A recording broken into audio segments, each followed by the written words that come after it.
सबसे पहले कवर करेंगे इंडियन नेवी के लिए प्रोक्योर किए जाने वाले 6 डीजल इलेक्ट्रिक सबमरीन के बारे में, जिसका जो प्रोक्योरमेंट है वो प्रोजेक्ट 75I के अंतर्गत किया जाना था। यहाँ पे इसके लिए जो मल्टीपल वेंडर है उसके पार्टिसिपेशन आपको देखने को मिल रहे थे। भारतीय कंपनियों के साथ मिलके यहाँ पे जो मैन्युफैक्चरिंग है वो होनी थी। तो इस पर्टिकुलर प्रोक्योरमेंट को लेके कई सारे जो डिस्कशन है वो पास्ट में चल रहे थे कि जो स्ट्रेटेजिक पार्टनरशिप मॉडल है वो सही नहीं है। कई सारे जो टॉट के टर्म है उस पर जो ओरिजिनल इक्विपमेंट मैन्युफैक्चरर है, फॉरेन वेंडर है, वो कंपैटिबल नहीं है। तो कहीं न कहीं जो डिस्कशन है इन 6 सबमरीन को प्रोक्योर करने को लेके वो आगे नहीं बढ़ रहा है। और इन सब के बीच में एक मीडिया रिपोर्ट फ्लोट कर रही है हिंदुस्तान टाइम्स की, जहाँ पे ये मेंशन किया गया है कि मिनिस्ट्री ऑफ डिफेंस और इंडियन नेवी ये देख रही है कि जो आपका प्रोजेक्ट 75I है उसको स्क्रैप कर दिया जाए और जो एक फॉलो अप ऑर्डर है फ्रांस के नेवल ग्रुप के स्कॉर्पियन क्लास सबमरीन का वो दिया जाए, जिसमें ये एडिशनल डिमांड की जाएगी कि जो AIP है DRDO के AIP उसको इंटीग्रेट करके डिलीवरी की जाए। तो ये जो एडिशनल डिमांड है वो रखी जा सकती है अगर जो प्रोजेक्ट 75I है वो स्क्रैप होता है।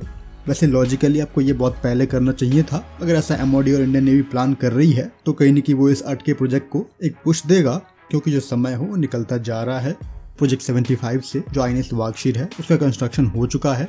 तो जो भी आपका वर्क फोर्स है, स्पेशली जो स्किल्ड वर्क फोर्स है, वो आइडल बैठेगा। अगर यहाँ पे जो मैन्युफैक्चरिंग है वो कंप्लीट हो जाती है तो प्लांट है वो आइडल रहेगा। उसको यूटिलाइज करने के लिए बेनिफिशियल यही रहेगा कि जो एडिशनल फॉलो अप ऑर्डर हैं वो दिए जाएं, क्योंकि पीछे जो आपकी कलवरी क्लास सबमरीन है उसके INS कलवरी से लेके INS वागशीर तक जो इंडिजिनस कंटेंट की मात्रा है वो बड़ी ही है। और ऐसा नहीं होने जा रहा है कि अगर आप नई डील नेगोशिएट करते हो P75I में तो आपको एडिशनल टॉट मिल जाएंगे या फिर जो एडिशनल कंपोनेंट है उनके बारे में नो हाउ मिल जाएगा। तो ऐसा नहीं होने जा रहा है। आप वहाँ पे टाइम ही वेस्ट करोगे और कहीं न कहीं जो इन्फ्लेशन है वो भी क्रीप इन करेगा। इन सब को अवॉइड करने के लिए ये एक लॉजिकली प्रोडक्टिव स्टेप होना चाहिए, लेकिन अगेन नेवी पर्सनल और MOD ज़्यादा कैपेबल है इस पर निर्णय लेने के लिए।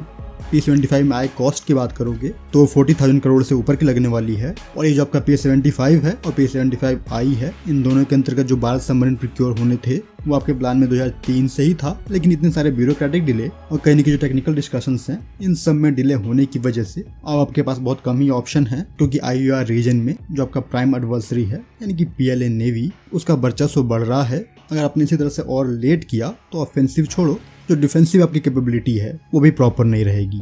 तो यहाँ पे ये एक की डिमांड रखी गई है AIP का, जो कि नए सबमरीन्स के साथ आएगा।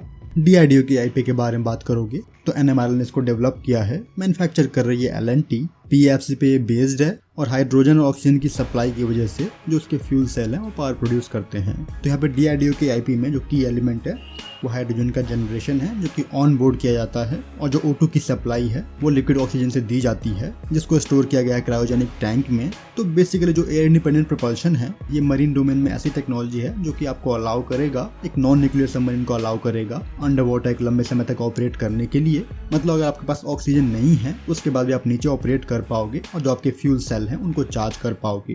तो जो भी पावर की रिक्वायरमेंट है वो यहाँ से पूरी की जा सकेगी एक तय समय सीमा के लिए।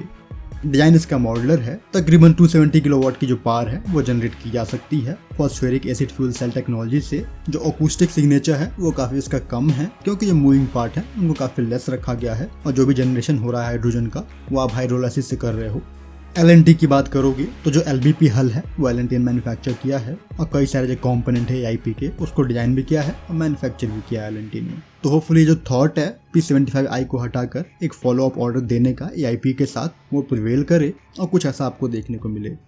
एक और टॉपिक यहाँ पे कवर करेंगे जो कि लास्ट वीक रह गया था, वो है तकरीबन 90 के नंबर में जो made in India military truck है उसकी सप्लाई को लेके। ये सप्लाई किया जा रहा है टाटा ग्रुप के द्वारा रॉयल मोरक्कन आर्मी को। तो जो TASL है वो इसकी सप्लाई करने जा रही है। ऑलरेडी ये सप्लाई कर चुके हैं अपने 4x4 ट्रक को, तो गुजरात के पोर्ट से इसको शिप किया गया है।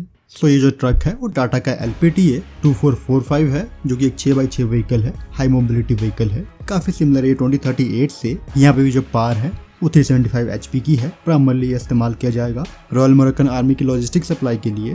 तो एक प्राइवेट सेक्टर के पॉइंट ऑफ व्यू से स्पेशली डिफेंस में एक बड़ा डेवलपमेंट आपका हो गया। फिलहाल इस वीडियो में इतना ही। जय हिंद।